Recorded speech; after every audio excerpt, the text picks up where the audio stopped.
We're going to protect Christianity, and I can say that. I don't have to be politically correct, or we're going to protect it. If you look what's going on throughout the world, you look at Syria, where if you're Christian, they're chopping off heads. You look at the different places, and Christianity, it's under siege.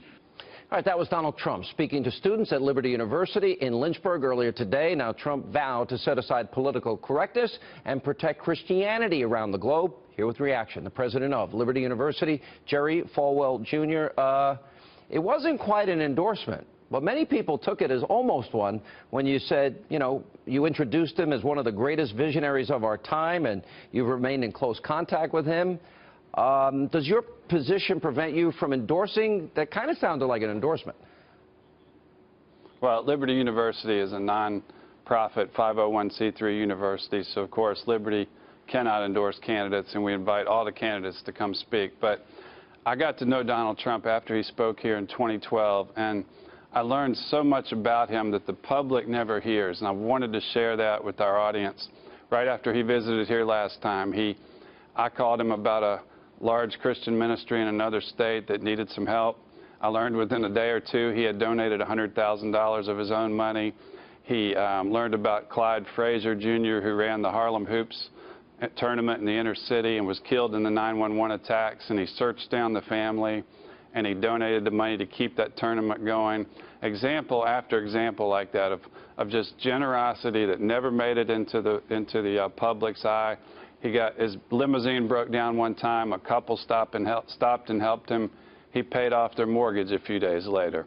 These are all things that you never hear about Donald Trump because he comes across as sort of a tough businessman. And it just reminded me so much of my father, because my father would make politically incorrect statements all those years, and in real life and in his personal relationships with people. He gave away so many scholarships to students at Liberty. He almost bankrupted the school here, and he always was just giving away. He was always... Scholarship, and I know that's true. Here's one thing people didn't know about your dad. The limousine story is interesting. So a couple stopped to help him, and he paid off their mortgage. That's pretty impressive. And people would say, okay, well, he has the money to do it, but there are a lot of wealthy people that don't do things like that. But I knew something about your dad. And he heard. No, I was going to tell you, on 60 Minutes, Trump was watching a report about a Maytag plant that moved out of Iowa into Mexico.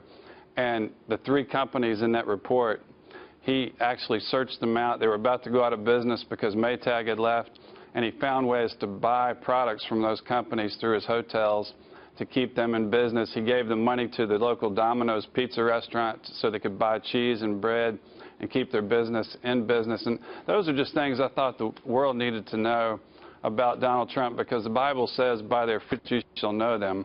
And he may not be a theological expert, and he might say 2 Corinthians instead of 2 Corinthians, but when you look at the fruits of his life and all the people he's provided jobs, I think that's the true test of somebody's Christianity, not whether or not they use the right theological terms. But I'm sorry, go ahead, Sean. You told me on my radio show a while back, and you mentioned this today, and by the way, there's pictures of Convocation. I've had the honor to speak there, and that is an experience like no other. It's amazing.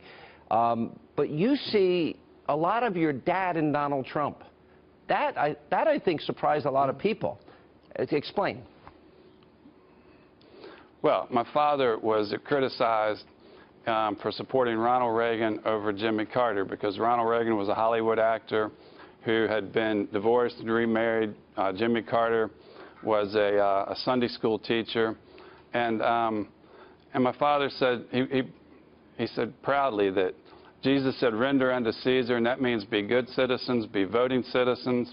And he said, when I go in the voting booth, I'm not electing a Sunday school teacher or a theologian or somebody who agrees with my theological views. I'm voting for the person who is most qualified to be the president of the United States.